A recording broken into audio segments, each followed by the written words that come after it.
What's up, Chief? Welcome back to the channel. Today I've got a story for you about this crazy lady who called the police on me for dog sitting. So yeah, it's a crazy one. Watch till the end and let's get right into it. So one day I'm at home and I get a message from the neighborhood's Facebook page saying that this woman needs a dog sitter while she goes on vacation. So I respond and say I'm available, and cool, I get a new customer. Now, something you need to know about the neighborhood I live in is it's just a normal suburb until you go back pretty far up the hill, where I swear these houses turn into mansions. I mean, you go from 3 to 4 bedroom houses to places with courtyards, 3 stories, and massive pools. And this woman lives up in that part of the neighborhood. We agree that I will go to meet her and her dogs the next day. Now, this was my first time going into one of these houses, and it literally took my breath away. The entrance of this house had a common room where you enter, and the ceiling was 3 stories high with a little overhang on each floor. Overall, a beautiful house. So I meet her and she starts explaining what I need to do to take care of her dog, like, basic stuff, nothing too out of the ordinary. She said she'll need me to come for about a week, she'll pay me $140, which is a really good customer, by the way. If you are ever thinking about trying to dog sit, you need to understand that customers are rare, especially if they need to be in biking distance, and a lot of times, the already rare customers will only need you for a few days. I charge around $20, so I make, on average, $60 a customer. Although there is hope for the dog sitter because sometimes you get lucky, especially in the summer. When jobs overlap, people are taking longer trips and overall just doing more stuff, meaning you're going to be making the big bucks. Anyway, she gives me the code for the front door, and this electric lock they have is awesome. You place your hand on it, a screen pops up, you enter in the code, and it unlocks the door. She tells me all this and I get her number in case if there are any problems. Little did I know there would be a big one. And a few days later, I go by when I finally start the job. I hit in around lunch because she fed them in the morning, go in, let out the dogs, refill the water, and just minding my own business, taking care of this woman's dog. And once I finish up and say goodbye to the dogs, I go out the front door and lock it. And I turn around to this angry looking woman standing on the driveway of this house. Now, the porch I'm on is pretty high, so as I start walking towards the steps down, this woman, who we're going to be calling Debbie, starts screaming at me to stop, and it really, really caught me off guard, and I was still unsure if she was even talking to me.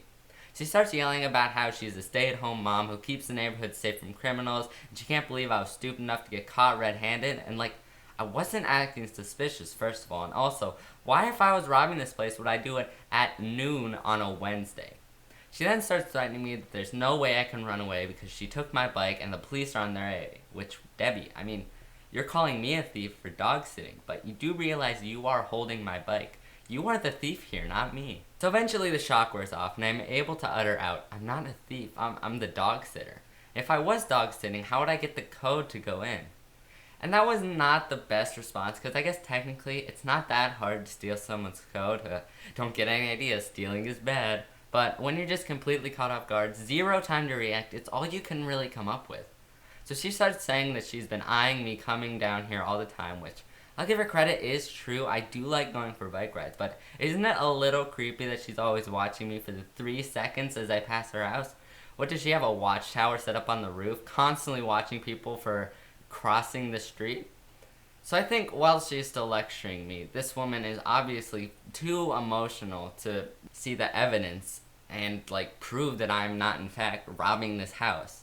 So I decide to say, alright, I'll wait for the cops, and I just sit down on the steps. And Debbie over here, while I'm waiting there, just chilling on my phone, is standing at the bottom of the stairs, not taking a single breath, just lecturing me for 10 minutes until finally the police arrive. So they start by talking to the woman, and she starts going off about how I was robbing this house, and when she caught me, I tried to push my way through to get away, and this is when she stopped me. I started screaming, calling names, blah, blah, normal, just Karen talk to the police. And Debbie is really out here, lying to the police, and I have no idea why. I've never met her before. I've never met her. What beef do we have? But whatever, after the police finish with Debbie, they come up to me and are like, hey, what's happening? Obviously, you're not robbing the house. And I start to explain that I'm the dog sitter. I show them the text, I can open the door. I even call the woman I'm dog sitting.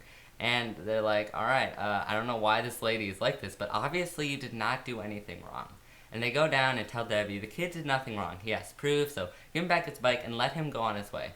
She's very reluctant and insists that the proof is fake, and the police are like, lady, he did not do anything wrong. Give him his bike. She gives it to me and the cops get back in the car and leave. Debbie gives me the death stare as she starts walking into her house. After that, she did not give me any more problems, and the lady I dog sat for ended up giving me a tip, so I don't know what this woman's problem was, but I ended up getting the dub. Thank you, Chief, for making it to the end of the video. It's greatly appreciated, and I will see you later. Goodbye.